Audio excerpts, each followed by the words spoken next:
Chapter 14. Guilt.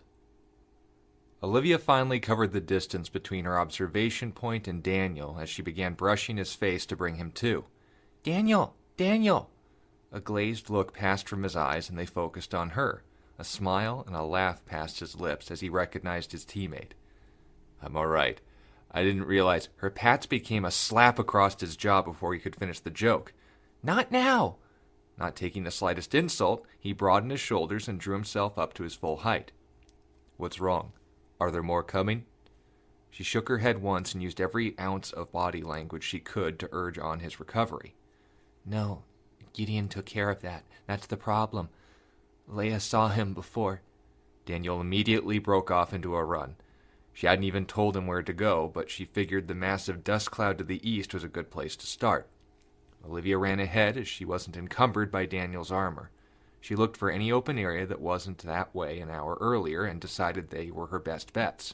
Daniel quickly caught up despite his condition and forced himself up to lend his eyes to hers. "There!" she shouted, as two figures laid out in an awkward position where dust was still at its thickest.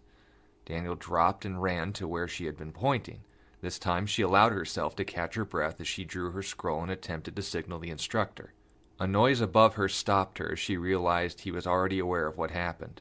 Her scroll returned to her pouch, and she then made every effort to catch up to Daniel, who was now where both of her friends were lying. She averted her eyes from the sight of blood. Normally she had no problem with forensic exercises and accidents involving people she didn't know, yet somehow this seemed troubling to her. Daniel applied first aid where he could and seemed to mostly be focused on Gideon. After a few moments the instructor landed, and Olivia kept herself busy by informing him of what she knew. "Gideon took care of the Grim, and there's a few survivors closer to the school. I'd count 2, but I'd confirm if Gideon got to them or not. She thought he was a Grim and—" The instructor cut her off.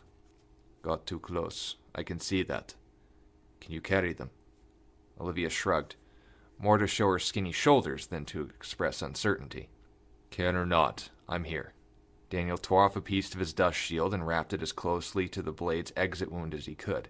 Taking a breath, he and the instructor cradled her between them as they did everything they could to keep the blade steady. Gideon continued to grip the blade unconsciously and began dragging behind them. Olivia grabbed his legs and kept pace as best she could. "Careful," Daniel mentioned as Olivia tried to adjust her grip around his quads. "He's almost as hurt as she is. If organs weren't an issue, then he'd be our priority right now." Olivia nodded and narrowed her eyes towards the school in focus. The instructor looked back in surprise as she saw her miss an opportunity to crack a joke. She was troubled. He could tell that much. "If organs weren't an issue, then I'm sure a lot of priorities would change." Olivia gave him a confused look, as if he had asked her a question she couldn't answer. She looked at Daniel, who simply breathed a small laugh through his nose. She met his eyes again and still couldn't quite understand.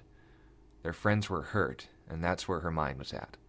He waved the matter aside and brought his attention back to Havaliah, who fortunately remained unconscious. They reached the edge of the school and were seen much farther off with wounded. A set of stretchers were waiting for them both. Representative Tim was waiting to escort them for surgery. "No survivors, Ashpenez." The instructor froze as the rest of the crowd passed into the halls of the school, leaving him alone. At least he thought he was alone, until he picked up barely restrained laughter somewhere nearby. The source he couldn't see, but he knew this was not something he'd live down soon. Havaliah slowly came to and found herself surrounded by white. This wouldn't have been so unnerving to her if it weren't for the fact she was alone.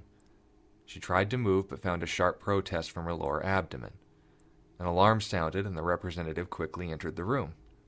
"Rest, Havaliah. Your liver has been punctured and you need to heal." Anatomy wasn't her strongest subject, but she knew well enough that his description of the problem was as serious as it felt. Laying her head slowly back down again onto the bed, her eyes began to wander. Her surroundings started to make more sense. Bags of fluids varying in color made their way into her arms and neck. A sterile environment and bright lights more aid to her surgeon's work than her comfort. Daniel slowly led Olivia into the room where they both held familiar expressions. Olivia had tears in her eyes and was pushing herself forward, while Daniel's shoulders tensed, holding her back. She nodded to him first and suddenly recalled what had put her there in the first place. Her eyes darted back to the empty bed next to her and started to struggle again. "Where's Gideon? What happened? Where—" The representative cut her off. "He's in isolation below."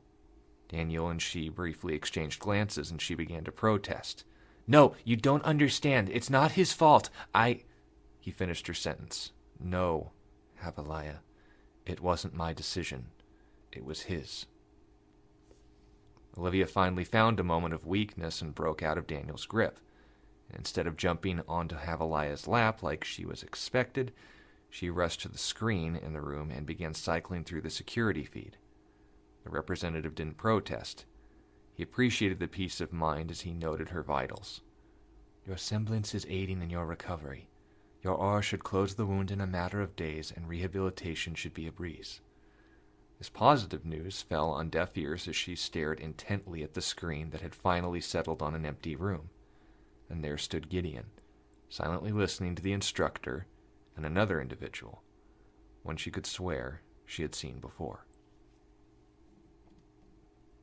Gideon had awoken days before, his self-awareness coming to him instantly. Out of fear and desperation, he looked for restraints that weren't there and started panicking the moment he saw Havaliah sleeping in the same room as him.